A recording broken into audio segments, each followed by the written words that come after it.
Hola, buenos días. Esta es la primera de las dos clases que vais a escuchar, clases filmadas durante mi estancia en Madrid. Esta clase corresponde a la siguiente, a la clase presencial que tuvimos sobre los géneros narrativos del Renacimiento, ¿eh? Esta clase es la clase sobre la poesía mística. Perdón, la poesía ascética, es decir, Fray Luis de León. Y la siguiente clase, que también será filmada, es la clase sobre la poesía mística. Repito, hoy esta clase es la clase sobre la poesía ascética, Fray Luis de León, y la siguiente sobre la poesía mística, San Juan de la Cruz, y hablaremos también de una escritora excepcional que es Santa Teresa de la Cruz. Los dos eran carmelitas. Bien, como veis, estamos hablando ya de un tipo de poesía religiosa. Entonces, una cosa que tal vez no dejé del todo clara o no dije del todo claramente cuando expliqué el Renacimiento, es importante saber que en el Renacimiento hay como dos momentos. Lo que sí que dije es que en el siglo de oro hay como dos épocas, el Renacimiento y el Barroco. El Renacimiento y el Barroco español. El Renacimiento es la época en la que España asimila las formas, la estética italiana y, por supuesto, la mentalidad italiana, es decir, una mentalidad italiana imbuida de clasicismo, el llamado humanismo. Luego pasa por el manierismo, ¿eh? Representado por un autor que menciono solamente, se llama Herrera, ¿eh? Y luego ya se pasa al barroco, que es la época en la que el arte se nacionaliza, digamos, se hace puramente español. Pero hay que decir, y esto no lo dije claramente, que también hay como dos nacimientos. Hay un primer nacimiento que corresponde al reinado de Carlos I. Si recordáis, Garcilaso de la Vega fue un soldado de el rey y emperador Carlos I, ¿eh? Bueno, pues en esta época de Carlos I es cuando se asimilan el italianismo, se asimilan las formas métricas y la estética italiana, y digamos que se asimila perfectamente en Garcilaso de la Vega. Hay una segunda época que corresponde más o menos a Felipe II. Felipe II es el hijo de Carlos I, ¿eh? Que es en la época en la que tiene lugar el Concilio de Trento, un concilio muy importante que es como la respuesta católica al protestantismo de Lutero, ¿eh? Es decir, que fue un concilio muy importante en el que se tienen en cuenta las críticas que había hecho Lutero, y de este concilio salen unas reformas importantes en la Iglesia Católica, como por ejemplo que los sacerdotes tienen que formarse bien, tienen que ser buenos teólogos, tienen que estudiar antes de ser ordenados sacerdotes. Eso como respuesta a las críticas en buena parte fundadas que hacía Lutero. Bueno, pues además que en el Concilio Vaticano II, en el Concilio de Trento, se aclaran algunas cuestiones doctrinales de la doctrina cristiana. Entonces, hay que decir que el Concilio de Trento en buena parte fue apoyado por el rey español Felipe II, y muchos de los teólogos que intervinieron en ese concilio fueron teólogos españoles. Es decir, que España en esta época tiene una influencia importante desde el punto de vista filosófico y teológico. Es lógico que en esta época, digamos, la poesía que con Carlos I era una poesía que podemos llamar de amor humano. Garcilaso es el poeta del amor humano, ¿eh? En esta época esa poesía se convierte, es una poesía que sigue siendo una poesía renacentista, de corte clásico, muy italianista, con formas italianas, el endecasílabo. Vamos a ver que ahora va a preferirse como forma estrófica la lira, que es una de las estrofas italianas que utiliza Garcilaso en su poesía. Bueno, pues la lira va a ser la estrofa que utilizarán los principales autores ascéticos y místicos. Fray Luis de León, que estudiamos hoy, y San Juan de la Cruz, que será la siguiente clase. Es decir, que la estética clasicista, la estética renacentista y italianista se cristianiza, ¿eh?, con estos autores.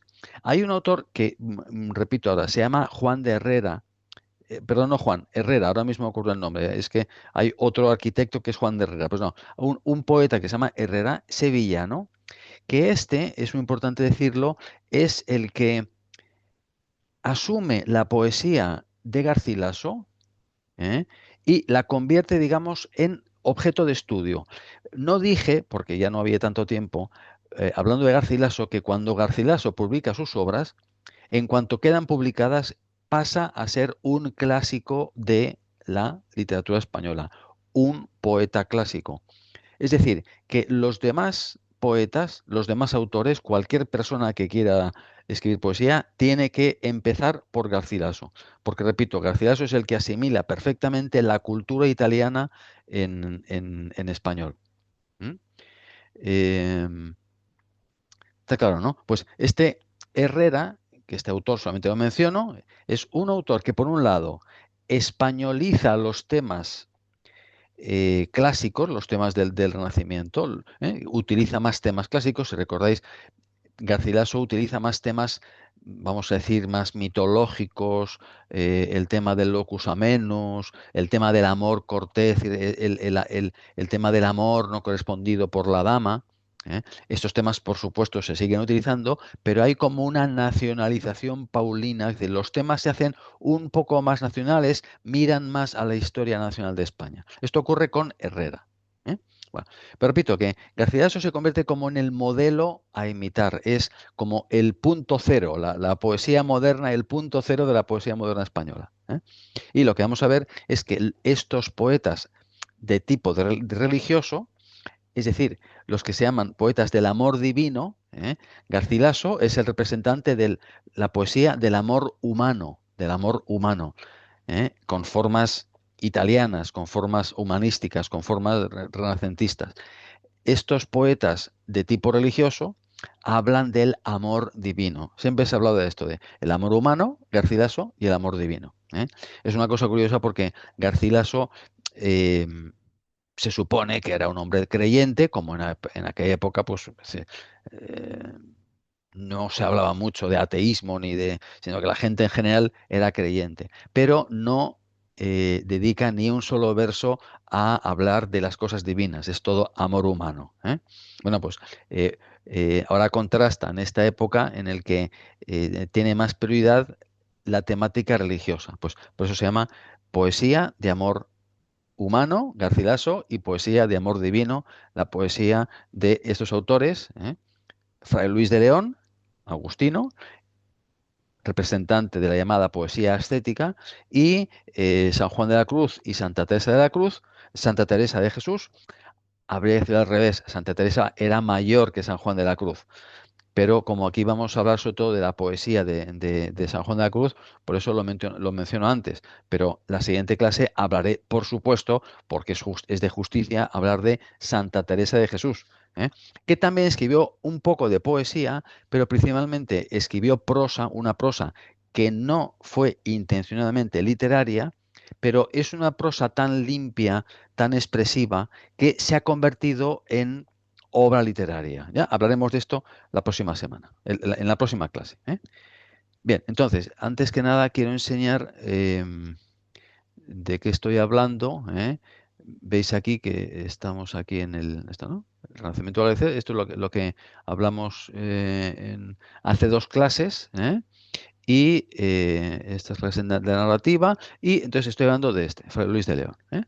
Entonces voy a compartir también la hoja para que veáis. Como siempre, es decir, ya veis que a mí no me gusta utilizar el PowerPoint, no me gusta. ¿Por qué? Porque pienso que un estudiante debe tener un material, debe tener los apuntes que el profesor generosamente ha escrito.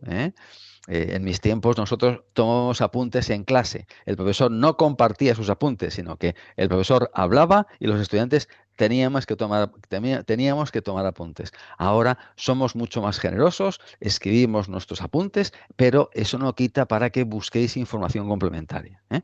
O sea que creo que es bastante como para encima que tengamos que hacer un PowerPoint para que tengáis un esquema. El esquema y el resumen lo tenéis que hacer vosotros con el material que leéis, ¿eh? Bien, esto no es ningún reproche, digamos lo que pienso yo que debe ser. Bueno, pues esta es la página del tema de Fray Luis de León, el tema que voy a explicar ahora, ¿eh? Entonces lo que he dicho, ¿no? Que en esta época hay una poesía de amor divino, ¿eh? Después de la poesía de amor humano de Garcilaso de la Vega. Entonces, empiezo a hablar, Garcilaso de la Vega, perdón. Entonces, empiezo a hablar de Fray Luis de León, ¿eh? Bien, entonces, Fray Luis de León es junto con Garcilaso, perdón, y San Juan de la Cruz, son los grandes clásicos de la poesía del Renacimiento español. Eh, Fray Luis de León es el primer escritor podemos decir que es primer escritor que es filólogo, ¿eh? Si recordamos, por ejemplo, Juan Manuel, el infante Juan Manuel, era un duque, un conde, un infante, tenía pero no tenía, no había estudiado filología, no existía la filología, ni siquiera tenía estudios universitarios, ¿no? Hemos visto, pues yo qué sé, pues el autor de la Celestina no era filólogo, era jurista, ¿eh? El mismo Garcilaso era militar, pero tenía una formación mm, literaria completísima, pero no era filólogo. Tenemos aquí con Fran Luis de León el primer filólogo escritor. Este hombre al mismo tiempo era filósofo, perdón, era teólogo, era moralista y dentro de la teología su especialidad era las escrituras, lo que se llama era escriturista, es decir, especialista en las sagradas escrituras, en la Biblia, ¿eh? Y conocía bastante bien el hebreo, el griego, por supuesto el latín, ¿eh? Era políglota, ¿eh? Es decir, un filólogo, una persona que conocía muy bien las lenguas y estudiaba muy a fondo las sagradas escrituras. ¿M? Bien, este es autor de muchas obras de prosa, principalmente es prosista, pero aquí solamente voy a mencionar algunas obras de prosa porque son muy interesantes, muy importantes, pero aquí lo vamos a analizar sobre todo como autor, como poeta. Esta clase, no lo he dicho, va a ser clase y al mismo tiempo va a ser clase y seminario, es decir, que la mitad voy a explicar este autor, sus rasgos, sus obras, y en la segunda mitad vamos a leer fragmentos, algunos de sus poesías. Ya lo digo de antemano, si es posible, luego, antes de empezar a leer las obras, seguramente haré un corte o serán dos vídeos, ¿eh? Por favor, leed antes las poesías. Veis que yo me esfuerzo por, por hacer que los textos sean claros, ¿no? O sea que cuando llegue el momento de leer estas poesías, bueno, pues leerlas antes, veis que son fragmentos, y aquí veis que creo que está bastante explicado y pienso que se puede entender bien, ¿eh? O sea, pues antes de que yo las lea en el seminario, es decir, en esta parte, la segunda parte de la clase, que es seminario, antes leedlo vosotros, porque entonces es mucho mejor, vais a entender mucho más, ¿eh? Así que vosotros entendéis algo y luego con mi lectura y mi explicación, vosotros podéis entender mucho más. Y, como siempre, ¿a qué nos dirigimos? A sacar de estos textos los rasgos expresivos, es decir, el valor literario de esas obras. Aquí está, lengua o estilo. Esto lo voy a explicar antes de las lecturas. Pero como siempre, la lectura de los textos es para confirmar, como digo yo, las tonterías que dice el profesor. ¿Está claro? ¿Eh? Bien, entonces, eh, em, ya explico poco a poco a San Juan de la Cruz. San Juan de la Cruz nació el año 1528, y estudió en la Universidad de Salamanca, ¿eh? Os enseño aquí, tengo aquí un mapa de España, ¿eh? Bueno, pues Salamanca está, si esto es Madrid, ¿eh? Si esto es Madrid, ¿eh? Madrid está aquí, Salamanca es una ciudad que está ya más o menos cerca de Portugal. ¿Eh? Queda un poquitín atrás mano, es decir, que no es ni Barcelona, no es Sevilla, queda un poco más hacia el oeste. Pero es una ciudad que de verdad que compensa visitar. Es una ciudad muy bonita que aparte de la universidad, que es también una maravilla, voy a enseñar aquí, os voy a enseñar aquí os voy a enseñar la fachada de la Universidad de Salamanca, que es realmente espectacular. Vamos a ver qué puedo aquí. Screen, espero que lo veáis bien. ¿Eh? Es que tengo aquí esta cosa que no me deja. Aquí, perfecto. ¿Ves? Esta es, si lo veis, esta es la plaza, ¿eh? Esta es la entrada a la Universidad de Salamanca. ¿Ves? Tiene una fachada preciosa, es de la época, de la época de los Reyes Católicos, ¿eh? Y esta escultura es una escultura precisamente a Fray Luis de León, porque Fray Luis de León, como digo, fue profesor de esta universidad. ¿Eh? Eran en la universidad entonces los principales estudios eran estudios de teología. ¿Eh? Y como digo, él era especialista en Sagrada Escritura. Bien, este autor era agustino, una orden religiosa, que en esa época tenía muchas discusiones teológicas con los dominicos. Los dominicos, por ejemplo, Santo Tomás de Aquino, que es el gran teólogo de toda la historia, es una gran cabeza, el teólogo y filósofo que mejor asimiló a Aristóteles y muchísimos autores de la antigüedad, y que utiliza la filosofía de Aristóteles para fundamentar la fe católica, pues es dominico, era dominico y era una cabeza increíble. Y también los agustinos, por ejemplo, San Agustín, ¿no? Los agustinos vienen de San Agustín. Bueno, pues San Agustín fue otro gran filósofo. Entonces a veces ocurre que entre estos grupos, digamos, pues a veces se producían algún tipo de, como de piques, ¿no? Como de controversias, ¿no? Y Fray Luis de León, pues intervino en muchas disputas teológicas. Era un hombre recto, pero un hombre muy apasionado, un hombre muy con una gran fuerza interior, y este hombre se ganó ciertos enemigos. Como digo, era especialista en escrituras y escribió un comentario a El Cantar de los Cantares, que es un libro de la Biblia, del Antiguo Testamento, que en términos amorosos, en términos eróticos, habla de el amante y la amante, el amado y la amada, que representan en la Biblia, representan a Dios, a Yahvé y al pueblo judío, es decir, que la unión de Dios con el pueblo judío, dicho en términos amorosos. Paloma mía, como una poesía muy, muy amorosa, pero que se escribió en un sentido alegórico, de una especie de libro, poema que expresa el amor de Yahvé por su pueblo elegido, por Israel. Bueno, pues que bueno, pues este libro lo comentó este autor, Fray Luis de León, lo comentó por escrito, pero a una persona concreta. Le hizo un comentario.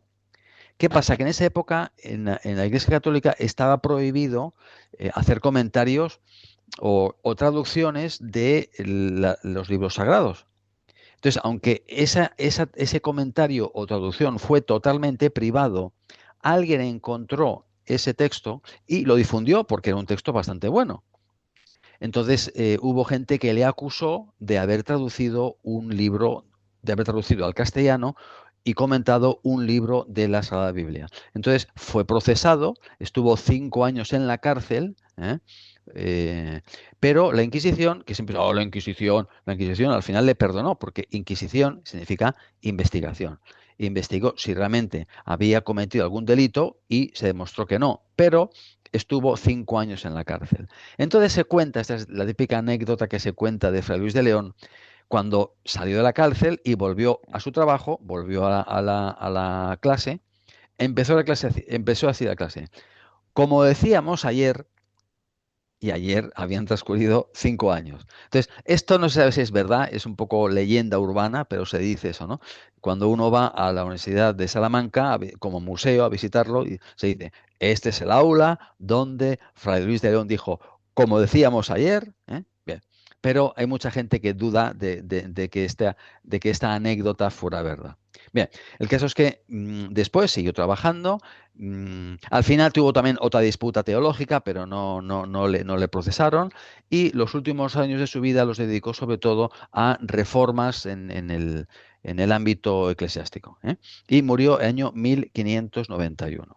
Bueno, era un hombre de grandísima cultura, un hombre que asimiló perfectamente la cultura clásica, pero también eh, digamos, toda el italianismo también de la época, ¿eh? Era un hombre, como he dicho, muy impetuoso, ¿eh?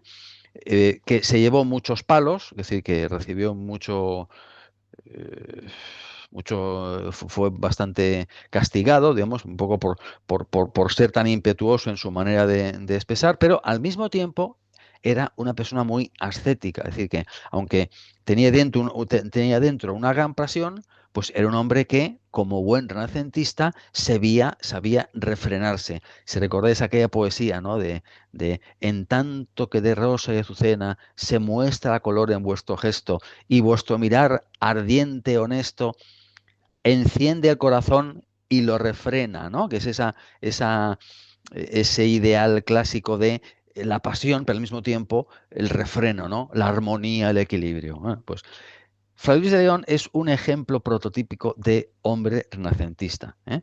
Y renacentista cristiano, porque él se resigna, sabe aguantar su ímpetu y su pasión porque es un buen cristiano, ¿eh? Quiero leer aquí una poesía que escribió precisamente en la cárcel, ¿eh? Donde seguramente escribió en la cárcel, ¿eh? Donde expresa digamos, como su resignación, ¿no? Dice, aquí, se supone la cárcel, aquí la envidia y mentira me tuvieron encerrado. Él fue encerrado en la cárcel por envidia y mentira. Dichoso el humilde estado del sabio que se retira de aqueste mundo malvado. Así que es un tópico que utilizo mucho, es ese dichoso, feliz, la persona que, el sabio que se retira de este mundo que solamente busca la fama y el dinero, no. ¿Eh? Dichosa la persona que huye de la fama, el dinero y con pobre mesa y casa en el campo deleitoso, solo con Dios se compasa, es decir, solo vive en unión con Dios, se conforma con la voluntad divina y a solas su vida pasa ni envidioso, ni envidiado, ni envidioso, ¿eh? ¿Entendés? Un hombre que a pesar de sus luchas, de sus disputas, de su ímpetu, siempre tuvo como el contrapeso de ser una persona que se regía por su razón y también, hombre, también ayudado por la gracia de Dios, porque este hombre era un buen cristiano. Bien, ¿no? Con esto creo que tenemos una buena semblanza de cómo era este autor, ¿eh? Em, como he dicho, este autor funde, concentra, es decir, que sintetiza la cultura clásica, conoció muy bien a los autores clásicos, especialmente a Horacio y a Virgilio, ¿eh? Horacio es el autor del famoso Beatus Ile, una poesía en la que habla feliz aquel que vive en el campo y no en la ciudad, que vive en la tranquilidad y no en el ruido y en las prisas. Bueno, pues vamos a leer una poesía que es una recreación de este tópico, ¿eh? Virgilio, el autor clásico por antonomasia, pero al mismo tiempo asimila muy bien a través de Garcilaso la estética italiana, ¿eh? La tradición española, porque bueno, España tenía también una gran tradición literaria, y por supuesto el contenido religioso, ¿eh? Vemos que es muy renacentista por eso, porque tiene un gran sentido de la armonía, de la proporción. eh, Continuamente hace referencias a la naturaleza como ese lugar, si recordáis, ese reflejo de la idea divina, digamos, ¿no? De la armonía divina, la naturaleza como reflejo de la armonía divina, ¿no? La soledad, habla mucho de la soledad, el estar solo, a solas con Dios, con la naturaleza. Es decir, que veis que es un autor muy platónico, en el sentido de que su mentalidad responde a esa mentalidad platónica tan característica del Renacimiento, ¿eh? Y una cosa que también está muy presente en su poesía es el deseo de contemplación. Es decir, que el deseo de contemplar es como él quiere elevarse por encima de las realidades terrenas para ver desde el cielo, ¿no? Contemplar las verdades eternas, ¿no? Y tener como una visión desde arriba. Es una cosa que vais a ver en alguna de sus poesías, ¿no?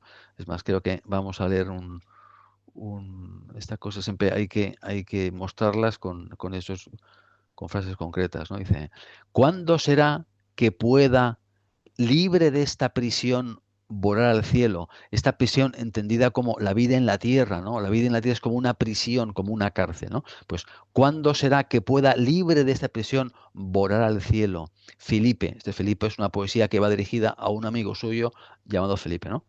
Y en la rueda que huye más del suelo, recuerdo que en la concepción platónica, el cielo estaba formado por varias ruedas o esferas que giraban, ¿no? Bueno, pues dice, y en la rueda que huye más del suelo, la rueda más alejada de la tierra, contemplar la verdad pura sin duelo, ¿eh? Contemplar la verdad, ¿eh? Sin dolor, sin pena. ¿Veis, no? Esto es un poco el, la filosofía de fondo de este autor, ¿eh? Bien. Entonces, voy a referirme ahora a la prosa. Ya veis que yo estoy siguiendo el material, ¿eh? O sea, que decir que si os perdéis, ya siempre podéis volver aquí, ¿eh? Vamos a ver. Yo puedo decir, podría decir, leerlo, sí, pero es mejor que lo explique, ¿no? Porque cuando yo lo explico, queda claro lo que quiero, lo que, es decir, que yo destaco lo más importante, ¿eh? Que decir que, por supuesto, yo siempre digo, si es posible, antes de la clase leed todo el material, ¿eh? Luego escuchadme a mí, porque yo destaco algunas cosas, ¿eh? Llamo la atención por algunas cosas, ¿eh? Y luego podéis volver a leer para confirmar lo que he dicho. Y, por supuesto, como he dicho antes de leer los fragmentos, leedlos por vuestra cuenta ¿eh? Eh, y después lo leemos juntos. Entonces, hablo ahora de la prosa y luego de la poesía. Y después leemos fragmentos. Es importante la prosa de Fray Luis de León, ¿eh? Como he dicho, es teólogo y escribió eh, muchas obras de tipo teológico, ¿eh?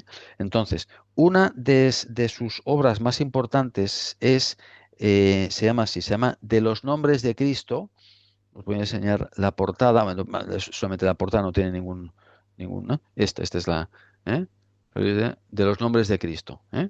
Es un tratado más o menos largo, ¿eh? Es un tratado más o menos largo sobre los diversos nombres, como repito, este hombre escriturista, los diversos nombres con los que se denomina a Jesús en la Biblia, que se denomina de muchísimas formas, ¿eh? Por ejemplo, se denomina rey. Vamos a ver, comparto aquí con vosotros aquí, por ejemplo, ¿no? Pues se llama Cordero, ¿no? Que Avinelis, Pastor, ¿no? Amado, Esposo, por supuesto Jesús, etcétera, etcétera, ¿no? Hay muchísimos nombres, ¿eh? Muchísimos nombres, a veces incluso Monte, a veces a Jesús se le llama Jesús o Dios se le llama Monte, ¿eh? Es decir, hay muchísimos nombres y él todo esto lo desarrolla de un modo muy sistemático. Este libro está, repito, es en prosa, está escrito en modo de diálogo. Es más bien como un largo monólogo, a veces interrumpido por otras dos personas que le preguntan alguna cosa o le hacen alguna observación, ¿eh? Pero básicamente es un monólogo, ¿eh? Otra obra de este autor en prosa muy importante se llama La Perfecta Casada, que es una obra dirigida a las mujeres, ¿eh? Donde expresa su mayor respeto por la mujer, ¿eh? Y revela tener un conocimiento, aunque era religioso, pues tener un conocimiento bastante profundo sobre la mujer y su psicología, pero por supuesto lo hace desde un punto de vista cristiano, ¿eh? Bien, tiene más obras en prosa, y hay que decir que es uno de los primeros prosistas, uno de los primeros que escriben teología en castellano. Ya hablamos que Alfonso X el Sabio, recordáis, en el siglo XIII, hizo traducir muchísimas obras científicas al castellano. Pero la teología siempre se había dejado principalmente como una materia para escribir más bien en latín. ¿Mm? Bueno, pues este autor escribe sobre teología en castellano. Y hay que decir que, lógicamente, es una prosa, no vamos a decir que es directamente literaria, pero es una prosa muy bien escrita, porque, como digo, era filólogo, tenía un gran sentido del idioma, conocía muy bien los idiomas, pero en estos textos, claro, lógicamente, como profesor que era, da prioridad al contenido. Es decir, que lo que busca es la claridad, hacer una exposición sistemática, rigurosa, científica, de los temas que va tratando. Pero siempre se preocupa de buscar la expresión más adecuada, más armónica y, como a él le gusta decir, dulce también. Es decir, que intenta también hacerlo de un modo que sea ameno, es decir, de un modo que sea agradable. Vamos a buscar aquí la cita para que veáis. Cuál es un poco como su objetivo, ¿no? Lo que busca, ¿eh? Dice aquí, por ejemplo, estos son citas suyas, ¿eh? Que busca la manera óptima de expresarse, ¿eh? El bien hablar no es común, sino negocio de particular juicio. Significa que hablar bien, expresarse, cuesta, incluso en el propio idioma. Porque no hablo desatadamente y sin orden, y porque pongo las palabras con cierto y las escojo y les doy su lugar. Es decir, que es un hombre que no improvisa, sino que antes de hablar o antes de escribir, piensa muy bien cómo va a expresar esas ideas, ¿no? De las palabras que todos hablan, importante, él utiliza palabras del vocabulario general. Elige las que convienen, mira el sonido de ellas y aún cuenta a veces las letras y las pesa. Así que tiene en cuenta también cómo suena, no solamente el contenido, sino cómo suena. Y las mide y las compone para que no solamente digan con claridad lo que pretende decir, sino con armonía y dulzura. Esto lo dice en la dedicatoria a una de las partes de los nombres de Cristo. Es decir, que no lo dice de su poesía, sino que lo dice de su prosa. Es decir, que es un hombre que se nota que intenta escribir de un modo claro y al mismo tiempo bello. Bello en el sentido de que ayuda a percibir la verdad del contenido. ¿Veis cómo está presente siempre eh, esa intención, ese anhelo de armonía, de explicar las cosas de un modo armónico, bello? Bien, bien, esto en cuanto a la prosa. Y ahora hablo de la poesía. Hay que decir que este autor no escribió tantas poesías. Es como recordáis que cuando os enseñé el librito de Garcilaso, García escribió muy pocas poesías, y es un clásico, es un clásico. ¿Eh? Bueno, pues Fray Luis de León era básicamente prosista. Pero escribió unas poesías que él decía que se me, yo escribí unas poesías que se me cayeron de las manos. Él como decía: "Ve, son cosillas que he hecho en mis tiempos libres". Pero es que realmente asimiló de tal manera la poesía de Garcilaso, que se convirtió eso en un auténtico maestro. Es decir, que demostró una gran maestría en el modo de escribir poesías. Eso sí, el contenido es un contenido cristiano, pero el ropaje, la métrica, la expresión revela una maestría realmente extraordinaria. Y no escribió muchas poesías originales. Originales son unas 40, que son pocas poesías, porque tradujo también algunas traducciones en verso de obras clásicas y también traduce algunos fragmentos de la Biblia, en concreto de los Salmos. Bien. Y su poesía en general, uno de los ideales de la literatura es la unión, la conjunción de fondo y forma. Es decir, que el contenido esté expresado del modo más apropiado, con la forma más apropiada. Bueno, pues su poesía es uno de los ejemplos paradigmáticos de cómo la forma queda perfectamente, mejor dicho, el fondo, el contenido, el tema queda perfectamente expresado por la forma. Bien. Mm, Cuando escribió esas poesías, lo que ocurre en esta época, excepto en muy pocos autores, eh, su poesía realmente se conoce tiempo después. Su poesía andaba, es decir, corría, digamos, en manuscritos, ¿eh? Entre los conocidos, entre los amigos, y mucho tiempo después, en 1637, es decir, bastantes años, unos 40 años después de su muerte, es cuando por fin se publican. Las publica un poeta muy famoso que mencioné, Quevedo, un poeta del barroco. ¿Eh? Bueno, pues este autor publica sus obras, las obras de... Entonces, las principales obras, las voy a enseñar, un poco para que sean las principales poesías, son estas de aquí. ¿Eh? Son sobre todo lo que se llaman canciones u odas. Es eh, a la vida retirada, el famoso poema de ¿Qué es cansada vida?, que vamos a leer ahora, a Francisco Salinas, El aire se serena, que es una poesía dedicada a un organista ciego, es una poesía dedicada a la música, una poesía preciosa, que expresa con palabras la belleza que puede llegar a expresar la música, ¿no? Un poema a la ascensión del Señor, es una especie de una oración a Jesús que se va de la tierra y deja a los hombres tristes, y otra poesía a Felipe Ruiz, o Noche Serena, que es como esta poesía que he leído antes, ¿no? Esto es un fragmento, ¿no? Una poesía en la que se expresa el deseo del poeta de ascender al cielo para contemplar las ideas, ¿no? Sin estar sujeto a las limitaciones de esta tierra. Bueno, estos digamos que en el caso de que este sea tema de examen, bueno, pues hay que mencionar por lo menos estas cuatro, ¿no? Estas cuatro, ¿no? A la vida retirada, a Francisco Salinas, sobre la música, a la ascensión, dedicada a Jesús, que se va al cielo, y a Felipe Ruiz, donde expresa su deseo de conocimiento pleno de las verdades eternas, ¿no? Por lo menos que sepáis estos cuatro títulos. ¿De acuerdo? ¿Eh? Y, perdón.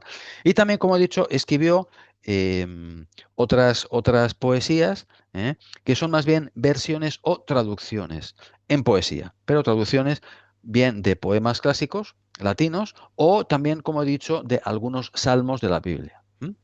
Bien, y también su objetivo, digamos, o su ideal, cuando traduce, ahora estoy hablando de traducciones, cuando traduce esos textos, es expresarlo del modo más idiomático. Fijaos cómo dice. Dice, se esfuerza por hacer que hablen en castellano y no como extranjeras y advenedizas, sino como nacidas en él y naturales. Porque eh, si algún día traducís textos, por ejemplo, al lituano, veréis que no es fácil traducir. Una cosa es entender un texto en inglés o en español, otra cosa es expresarlo eh, en vuestro caso, en un lituano idiomático. Siempre es muy fácil, pues, hacer la típica traducción literal. Por ejemplo, en este libro, el libro este que os he enseñado de los nombres de Cristo, a veces utiliza palabras españolas, pero que en el fondo está diciendo esa misma palabra en latín. Así que también hay que decirlo que en esa época se está asimilando muchas palabras latinas, se están asimilando en español. Y muchas veces ocurre que la palabra latina no tiene ya el mismo significado en español. Entonces, a veces el autor utiliza esa palabra con el sentido latino. Es decir, que a veces, digamos, los límites entre la idiomaticidad en castellano y el original, en este caso latino, pues no es tan conseguida, no es tan conseguida. Bien, y por último, antes de leer las poesías, vamos a hablar de la lengua y el estilo. Y he dicho que este autor, Fray Luis de León, no daba mucha importancia a sus poesías, pero demuestra una gran maestría y un gran dominio en las técnicas de versificación. Es decir, que aunque decía, no, son cosillas que he escrito, realmente escribió con una gran maestría y de hecho, como digo, es un clásico de la poesía española. También he dicho que su estrofa básica es la lira. Si recordáis la lira, a ver si lo puedo encontrar un segundito. La lira es una estrofa que utilizó, que digamos que puso en circulación segundito, me he perdido aquí. Aquí.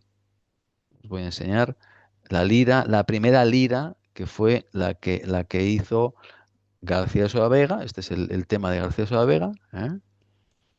A ver, esto que se me vaya aquí.